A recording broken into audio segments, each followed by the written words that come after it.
Hello student, एक बार फिर आपका स्वागत इस क्लास में जिससे हम लोग पढ़ रहे हैं क्लास 8 की मैथमेटिक्स की कार्य पुस्तिका यानी यूपी बोर्ड के गणित की। ये है जिसका चैप्टर हम लोग पढ़ रहे हैं 11, जो कि टॉपिक हमारा है वाणिज्य गणित।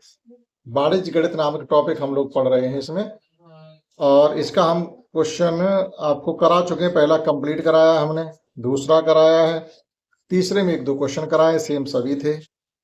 तीसरे का बी में भी हमने समझाया, आपको खुद करने के लिए कहा कि बहुत से क्वेश्चन उसमें है। ठीक, चौथा करा दिया, पांचवा करा दिया। अब छठवां क्वेश्चन से हम इसमें आज कराने वाले आपको है।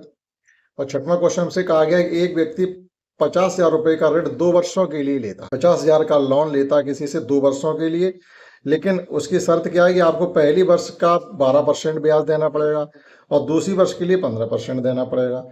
लेकिन वह क्या करता है कि जैसे पहली वर्ष के उपरांत यानी पहली वर्ष का क्या ब्याज सहित पैसा हुआ उसमें 33,000 रुपये चुकता कर देता। जब पहली वर्ष के अंत में आप 33,000 रुपये चुकता कर दोगे तो जो बचेगा उसी पे तो 15% का ब्याज लगेगा आपसे, क्योंकि हम तो 33,000 दे चुके हैं।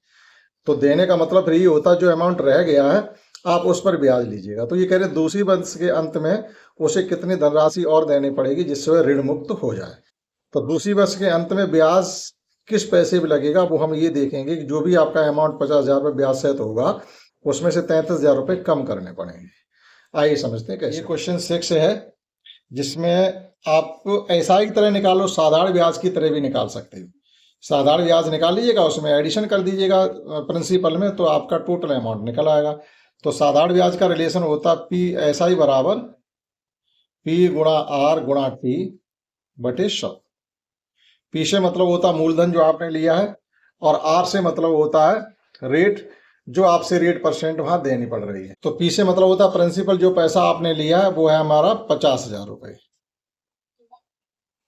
आर से मतलब होता रेट ऑफ इंटरेस्ट यानी ब्याज की दर, तो वो इसमें आपको गिवन थी, पहले वर्ष के लिए है 12%, दूसरे वर्ष के लिए 15%। तो साल एक ही लेकर चलेंगे, अगली वर्ष भी एक ही रहेगी बटे 100। यहाँ से ब्याज निकल आता है साधारण ब्याज की तरह। तो ब्याज कितना निकलेगा जाकर, 2 जीरो ये है और 12 पंचे 60, यानी 6,000 रुपये ब्याज ने। ये 6,000 रुपये ब्याज से मतलब है कि आपका अमाउंट जो हो जाएगा पहली वर्ष के अंत में प्रिंसिपल प्लस इसमें आप साधारण ब्याज का जोड़ देंगे। प्रिंसिपल था 50,000 रुपये और ब्याज निकाला हमने 6,000 रुपये। जब इनको जोड़ेंगे तो ये हो जाएंगे आपके 56,000 रुपये। ठीक, लेकिन हमने 33,000 रुपये साल के अंत में, ये जो पैसा निकला जाके ये पहली साल के अंत का है या दूसरी साल जब प्रारंभ होगी तब का।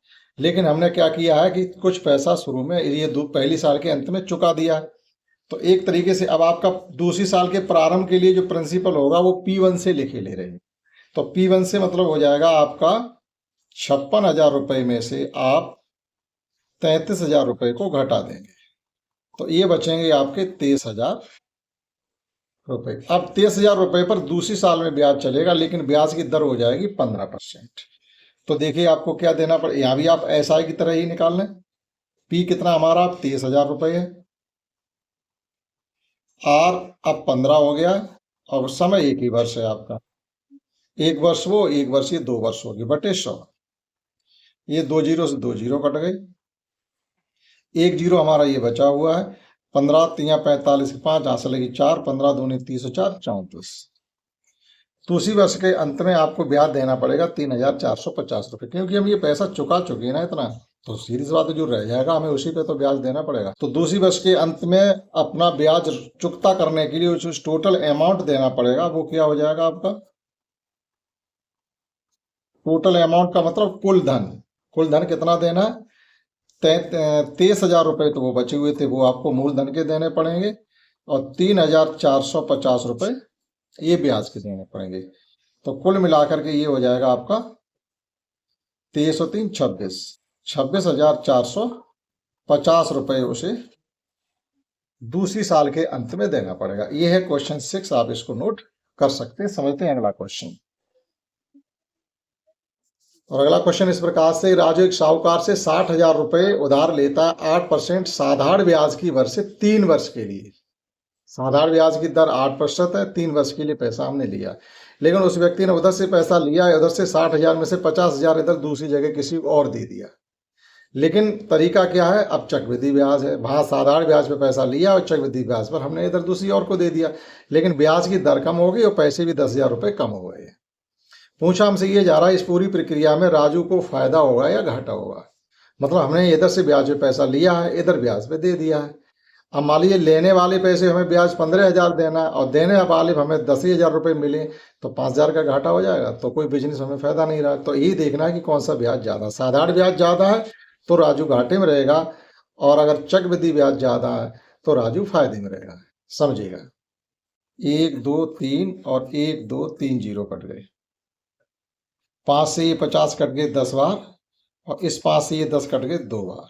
तो 93 का क्यूब 29 77 54 नहीं होता। 93 का क्यूब तो होता है 14 88 77, लेकिन जब उसमें 2 का गुणा कर देंगे तो ये हो जाएगा जाके आपका 29 77 54, और बटे में अभी आपका 5 है। मतलब 93 का क्यूब करेंगे फिर उसमें 2 का गुणा करें, तो कैलकुलेशन थोड़ी बड़ी है। अब इसमें आप 5 से भाग देंगे जब, तो ये कुल मिला के आपका आ जाएगा, जब डिवाइड करेंगे 5 से तो ये हो जाता है आपका, तो जब आप 29 77 54 को 5 से भाग करेंगे तो ये आपका आ जाएगा 59,550, 59,550.80 पैसे। ये आपको टोटल अमाउंट देना पड़ेगा। ये मिल रहा है राजू को एक तरीके से, जो हमने उधर से 60,000 लेकर दूसरी जगह जब 50,000 रुपये दिए हैं तो वहां से ब्याज के रूप में 9,550 रुपये 80 पैसे मिले, हमका 551 रुपये मान लीजिएगा। लेकिन ब्याज के रूप में देने कितने पड़ रहे हैं? 14,400, और मिल कितने रहे हैं? 9,550। तो घाटा हो रहा नहीं हो रहा? तो उसका हमें घाटा निकालना, घाटा, क्योंकि हम बिजनेस करना चाहते थे, जिधर देना उधर 14,000 देना, और जहां से मिल रहा वहां से हमें देखो 50,000, तो वो सीधे सीधे लिए हैं वही है। ब्याज ऊपर का है 9,550 रुपये 80 पैसे। तो घाटा कितने को हो रहा है? अब 14,400 में से 9,550 रुपये 80 पैसे को आप घटाइएगा,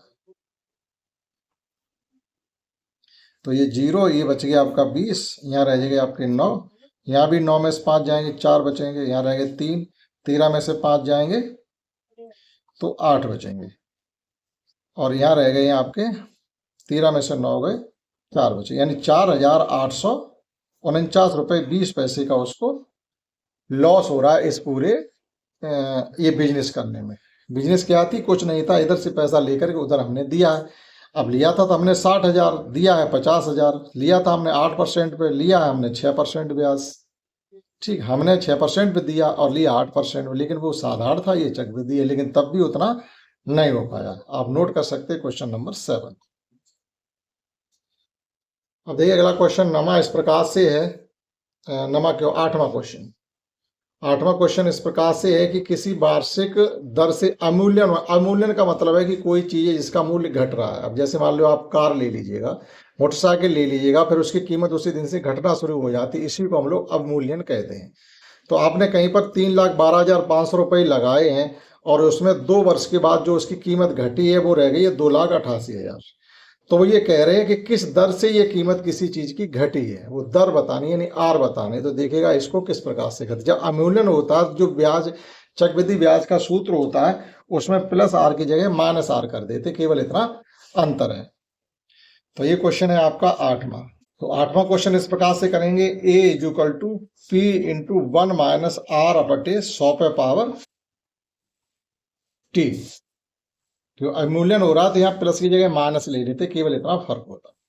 तो ये जो मूल्य घट के रह गया वो अमाउंट ये रह गया आपका 2,88,000 रुपये, और जो हमने लिया था वो लिया था 3,12,500 रुपये, 3,12,500। 1 माइनस आर हमको पता करनी है, और कितने साल के लिए? 2 साल के।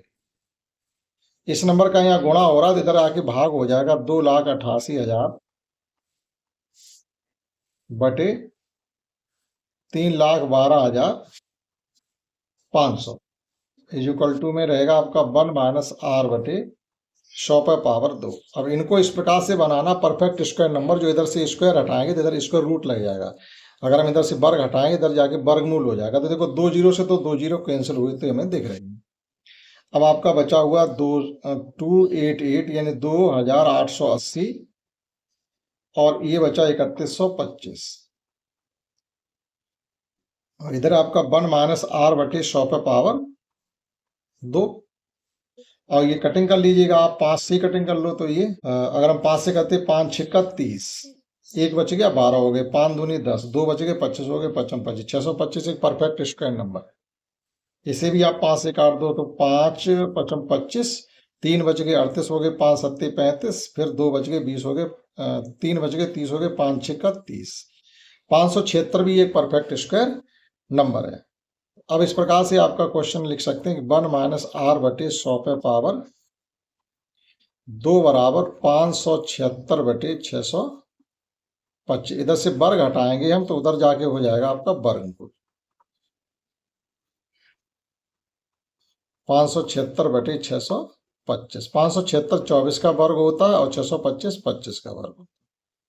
तो 1 माइनस आर बटे 100 बराबर आपका आ गया 24 बटे 25। अब इसे सॉल्व करने के लिए हम एक तरीके से ऐसे लिख सकते हैं इसको कि r बटे 100 बराबर 1 माइनस 24 बटे 25। अब कहोगे ये कैसे लिखा, ये r वाला टर्म उधर ले जाओगे प्लस का हो जाएगा और ये 24 वाला टर्म इधर लाओगे तो माइनस हो जाएगा।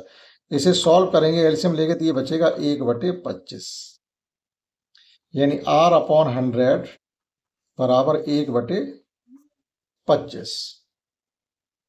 अब आप 25 इसको काट दीजिएगा 4 बार और 4 यहाँ आ जाएंगे एक के साथ, तो सीधा सीधा r बराबर आपका आ गया 4%, यानी 4% की ब्याज की दर रही है। यानी जो चीज आपने 3,12,500 रुपये लगा करके कोई चीज ली थी उसमें 4% वार्षिक दर से घटने लगा पैसा, जिसकी वजह से वो 3 साल बाद आपका 2 साल बाद 2,88,000 रुपये रह जाता है। तो इस प्रकार से क्वेश्चन 8 को कर सकते हैं। समझते हैं अगला क्वेश्चन। और अगला क्वेश्चन नमा जिसमें से कहा जा रहा है 3125 रुपये की धनराशि है 3 वर्ष के लिए चक्रवृद्धि ब्याज पर ली गई है। ब्याज की दर क्रम से इस प्रकार से, पहले वर्ष 4%, दूसरे वर्ष 5% और तीसरे वर्ष 6% की दर से आपको ब्याज देना है। तो आप किस प्रकार से कुल कितना ब्याज देंगे, देखिएगा इसको कैसे करना है। तो ये नवा क्वेश्चन है। जब अलग अलग वर्षों का ब्याज अलग अलग हो तो आपको इस प्रकार से करना पड़ेगा।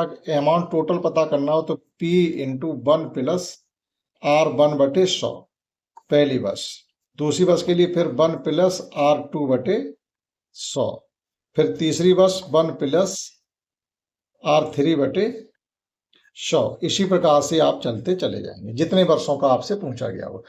कोई चीज बढ़ रही है तो प्लस साइन लगेगा, हो सकता है बीच बीच में घटोतरी भी होने लगे तो फिर आप उसके लिए माइनस साइन भी कर सकते हैं, माइनस का भी प्रयोग कर सकते हैं। पैसा कितना लिया हमने, 3125 रुपये।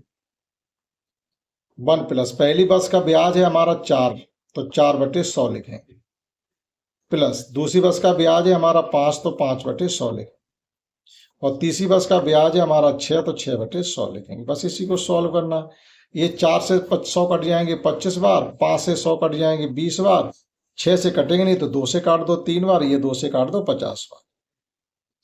अब आपका आ गया 3125 मल्टीप्लाई, जब एक सही एक धन 1 बटे 25 को सॉल्व करेंगे तो इसे लिख सकते हैं 26 बटे 25। यहाँ एक धन 1 बटे 20 को लिख सकते हैं 21 बटे 20। यहाँ एक धन 3 बटे 50 को लिख सकते हैं 53 बटे 50। अब इसको सॉल्व कर लेंगे हम। 25 का पहाड़ा पड़िएगा 25 सेकंड 25 और 25 से ये पड़िएगा 25 का भाग दीजिएगा 31 में, तो 25 सेकंड 25 यहाँ बचेंगे आपके 6 ये 2 ये 62, तो 25 दूनी 50 बच गए आपके 12, 25 पंचे 125, यानी 3125 को जो 25 से काटा तो 125 बार भाग चला गया। अभी 50 को 25 से काट दो, 25 दूनी 50 और ये कट जाएगा आपका 5 बार। 5 से काट दीजिएगा 20 4 बार, और 2 से काट दीजिएगा 26 13 बार, तो टोटल बचा हमारे पास 13 गुणा 21 गुणा 53 बटे 4। अब इनका सबका गुणा कर लीजिएगा। तो जब हम इनका गुणा करेंगे 13 गुणा 21 गुणा 53, 13 गुणा 21 गुणा 53, तो ये गुणा आपका आएगा 13 21 और 53 का गुणा आएगा 14,469, और अभी इसको आपको भाग देना है 4 से। तो जब आप इसको 4 से भाग करेंगे जा करके तो आपका आ जाएगा ये 3617.25 3617.25 यानी आपका 3125 का अमाउंट 3617 हो गया। हमसे ब्याज पूछा गया तो ये अमाउंट टोटल निकला जाके था, यानी प्रिंसिपल मूलधन प्लस ब्याज। हमसे चक्रवृद्धि ब्याज पूछा जा रहा था, कंपाउंड इंटरेस्ट, तो ये होता आपका ए माइनस पी। ए कितना निकाला हमने 3617.25 और पी कितना था हमारा 3125। घटा दीजिएगा तो 25 पैसे तो बचेंगे, 7 में से 5 जाएंगे 2 और यहाँ 11 में से 2 जाएंगे 9, यहाँ रहेंगे 5 में से 1 जाएगा 4, यानी 492 रुपये 25 पैसे का आपको केवल ब्याज मिलेगा जाकर। तो कोई ज्यादा ब्याज यहाँ से हमें नहीं मिल रहा, केवल 492 रुपये 25 पैसे का। इस प्रकार से आप क्वेश्चन नमा कर सकते हैं, वो सॉरी हारनामा क्वेश्चन आप नोट कर सकते हैं। समझते हैं अगला क्वेश्चन। अब देखिए 10वां क्वेश्चन थोड़ा बड़ा निकलेगा जाके, तो उसको हम छोड़ रहे हैं, एक आध क्वेश्चन अपने आप भी करेंगे। हम ऐसे क्वेश्चन करा रहे खासकर जिसको आप सही से समझ सकते हैं। अब देखिएगा अगला क्वेश्चन 11वां क्या है। 11वां क्वेश्चन, एक व्यक्ति 2 लाख रुपए की लागत से कपड़े की दुकान खोलता है। पहले वर्ष उसे 74% की वार्षिक दर से घाटा होता है। ये 74 ना करके आप यहाँ पर 4 करेंगे, गलत है। 74% का अगर घाटा होगा तो सब पैसा डूब जाएगा, तो 74 की जगह 4 कर लें। इस किताब में गलतियां भी हैं। जबकि दूसरे वर्ष में उसे 5% का लाभ होता है, फिर तीसरे वर्ष में उसे 10% का लाभ होता है। तो 3 वर्षों के अंत में उस व्यक्ति को अर्जित शुद्ध लाभ, तो तीसरे साल के अंत में उसे क्या प्रॉफिट होगा जाके नेट प्रॉफिट, वो हमसे पूछा जा रहा है। तो यहाँ भी आपकी 3 साल हैं, जहाँ घाटा हो रहा वहां आर माइनस कर देंगे, जहां फायदा हो रहा वहां आर प्लस कर देंगे। देखिएगा तो 10वां क्वेश्चन हमने छोड़ रखा, आपको बता रहे 11वां क्वेश्चन। तो 11वें क्वेश्चन को भी आप इसी प्रकार से करेंगे। ए बराबर पी इंटू, पहले साल उसको घाटा हुआ तो 1 माइनस R1 बटे 100 करेंगे। फिर दूसरी साल उसको फायदा हुआ तो R2 प्लस बटे 100 करेंगे। तीसरी साल भी उसको फायदा हुआ तो 1 प्लस R3 बटे भी 100 करेंगे। अब चौथी बात है नहीं तो आगे लिखने की जरूरत नहीं। तो ये जो हमने पैसा लिया था वो था हमारा 2 लाख रुपए। 1 माइनस घाटा हुआ है हमें 4 से, 74 ना करके आप उसको 4 कर लीजिएगा। और दूसरी बस उसको फायदा हुआ है 5% का, तो R2 की जगह 5 रखिए। तीसरी बस उसको फायदा हुआ है 10 का, तो 1 प्लस 10 बटे 100 करिएगा। अब ये इससे काट दीजिएगा 25 बार, ये इससे काट दीजिएगा 20 बार और ये इससे काट दीजिएगा 10 बार। फिर चलिएगा 2 लाख, इन्हें 25 में से 1 जाएगा तो ये हो जाएगा आपका 24 बटे 25 गुणा, यहां भी गुणा का चिन्ह लगा लो। ये हो जाएगा आपका 21 बटे 20 क्योंकि प्लस हो रहा है, और ये हो जाएगा आपका 11 बटे 10। 1 धन 1 बटे 20, 21 बटे 20, 1 धन 1 बटे 10, 11 बटे 10। तो 1 2 जीरो हमारे ये कट गए। 25 से भाग दे दो 2000 में, तो 25 अट्ठे 200 और 1 जीरो ये बचा 80 बार। 80 को 2 से काट दो 40 बार। अब ये अपॉन में कोई नंबर नहीं बचा, हमारे पास नंबर बचे 40 गुणा 24 गुणा 21 और गुणा 11। 24 का 4 में गुणा करेंगे, 24 चौक 96, 960 हो गए। और 11 21 का अगर हम गुणा करेंगे तो 11 एकन 11, 11 दूनी 22 और 1 30, 231। अब आप 231 में 96 का गुणा कर लीजिएगा। 231 में 96 का गुणा, 231 गुणा 96, ये आपका आ जा रहा है 2 2 1 7 6 और 1 जीरो, ये अर्थात 2,21,760। तो 2 लाख रुपए तो हमने लगाए थे, तो ऊपर का जो पैसा है वही हमारा फायदे का है। ठीक, तो आप यहां से अपना प्रॉफिट या लाभ लिख सकते हैं। लाभ बराबर कितना आया 2,21,760 से आपने रुपए लगाए थे बिजनेस में 2 लाख रुपए, उनको घटा दीजिएगा तो ऊपर की पैसा आपका आ गया 21,760 रुपए। यही केवल आपका लाभ है। ठीक, इस प्रकार से ये 11वां क्वेश्चन हो गया, आप नोट कर सकते हैं। समझते हैं अगला 12वें में देखो याद, ये 10 वर्ष का पूछा गया, बहुत लंबा, थोड़ा हम बता देंगे, कैलकुलेशन इतनी बड़ी है आप करते करते हाफ जाओगे। तो 2011 की जनगणना के अनुसार किसी गांव की जनसंख्या 15,000 थी। अब 2011 के पश्चात अगले 6 वर्ष तक लगातार जनसंख्या 5% की दर से बढ़ी है। 6 वर्ष तक लगातार बढ़ी है। उसके बाद अगले 4 वर्ष तक 2% की दर से जनसंख्या घटी है। तो 6 4 10 साल का हो गया। तो 2021 में उस गांव की जनसंख्या क्या बची वो आपको बतानी है।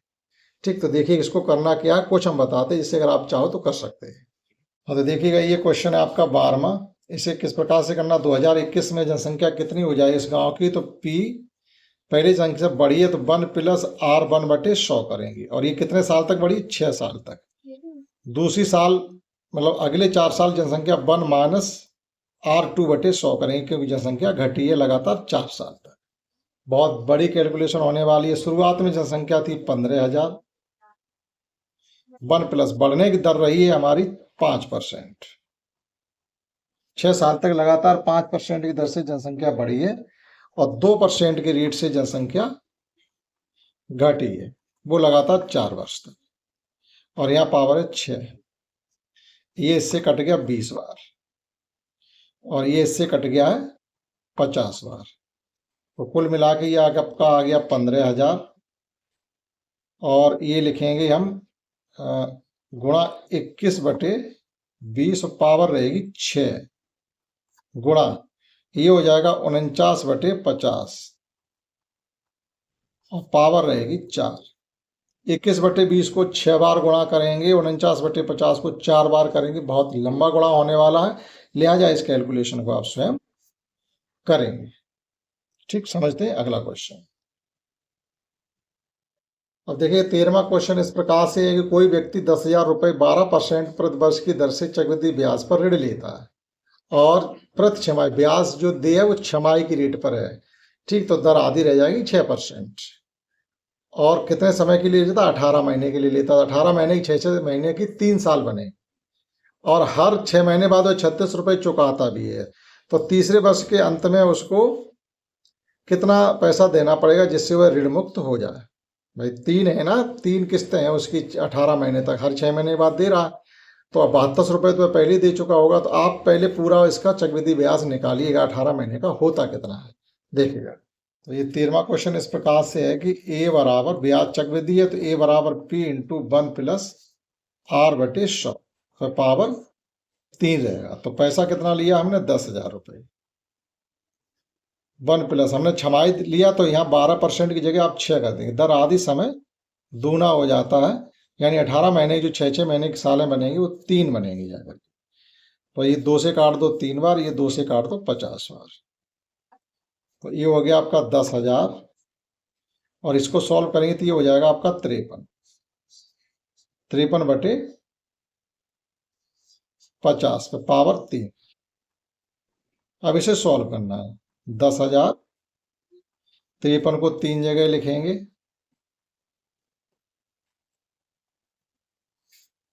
और 50 को भी 3 जगह लिखेंगे। 1 2 3 1 2 3 और ये इससे कट गए 2 बार। ये 53 का क्यूब करने के बाद जब 2 से इसमें गुणा करेंगे तो ये नंबर आता है आपका 29 77 54 और बटे में अभी 25 आपका बाकी है।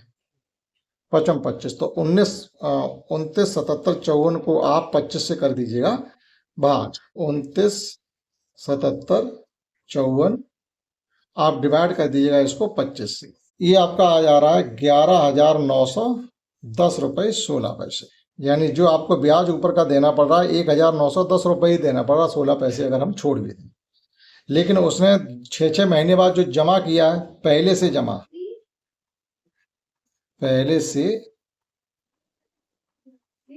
धन, तो हर 6 महीने बाद उसने 36 रुपये जमा किए तो कुल 72 रुपये जमा हो गए। अब तीसरी दे किस्त जो बचा हुआ है, तीसरी किस्त में पैसा देना है तो तीसरी दे किस्त जब उसे अपने ऋण से मुक्त होना है तो अब आप 11,910 में से ये 16 पैसे का कोई लेन देन नहीं होता है बैंक में, 72 रुपये घटा दीजिएगा और चाहो तो 16 पैसे बने रहने दीजिएगा, चलते रहेंगे।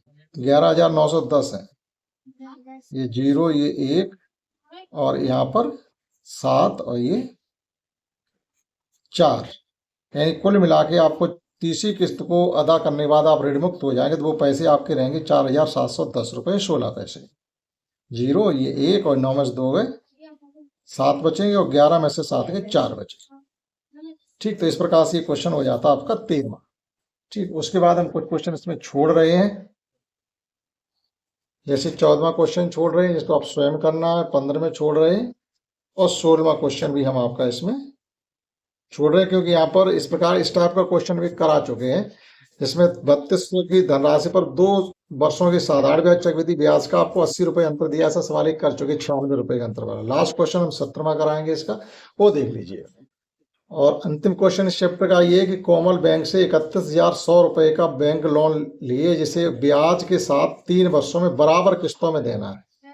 तो चक्रवृद्धि ब्याज की दर क्या है? 10% वार्षिक है। तो सीधी सी बात है, टोटल पैसा निकाल दो, 3 से भाग दे दो, तीनों किस्तें बराबर बराबर आपकी निकल आएंगी।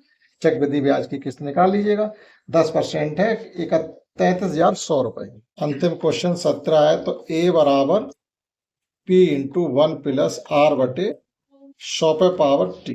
पैसा कितना लिया? 33,100 रुपये लिया। 1 प्लस R हमारा रहेगा 10 बटे 100 और 3 वर्षों के लिए लिया। तो ये हो गया आपका 33,100 और ये इससे एक बार कट जाएगा तो ये हो जाएगा आपका 11 बटे 10 पे पावर 3। 33,100 11 गुणा 11 गुणा 11 बटे 10 गुणा 10 गुणा 10। ये 2 जीरो से हमारे 2 जीरो कट गए। 331 गुणा 11 का क्यूब होता है 1331, अभी बटे में 10 है। तो 1331 में आप एक 331 का गुणा और कर दिएगा, 13,331। तो 1331 में जब आप 331 का गुणा करोगे तो ये हो जाएगा जाकर के 4,4,0,5,6,1 और अभी 10 से भाग देना तो 1 ये बचेगा। तो ये 10 पैसे बचेंगे, आप उनको छोड़ भी सकते हो। तो फाइनली जो अमाउंट रह गया हमारा वो बचा हुआ है, यानी 44,056 44,056 रुपये 10 पैसे छोड़ दीजिए, 10 पैसे की कोई दिक्कत नहीं। ठीक, तो इतना पैसा आपको टोटल देना है, लेकिन वो कह रहे इसको 3 किस्तों में देना। तो अब हमें करना क्या है, प्रत्येक किस्त की धनराशि अगर आप निकालना चाहोगे तो 4,4,0,5,6 को आप भाग दे दीजिएगा 3। तो जब इसको आप 3 से भाग करेंगे तो ये हो जाएगा आपका 3 एकम 3 14 हो गए, फिर 3 चकू 12, फिर 20 हो गए, 3 छिक्का 18, फिर 25 हो गए, फिर 3 अट्ठे 24, फिर 3 पंचे 15, फिर 1 बच गया तो वो दशमलव में आपका आएगा। तो लगभग आपको 14,685 रुपये तो आपको देने पड़ेंगे, कुछ पॉइंट में पैसे आएंगे। तो प्रत्येक किस्त आपकी इतनी बनेगी जाके 14,000 के समथिंग, 14,685। तो इस प्रकार से इस चैप्टर के हमने सभी क्वेश्चन तो नहीं कराए हैं, कुछ क्वेश्चन हमने छोड़े हैं जो कि लेंथी है, ज़्यादा बड़े हैं तो वो हमने छोड़ दिए। जो सही से क्वेश्चन थे समझाने लायक वो हमने आपको समझा दिए। और नेक्स्ट में अब हम पढ़ेंगे जाकर के इसकी अगला चैप्टर जो कि है बैंक 12। इस क्लास में इतना ही, दैट्स ऑल।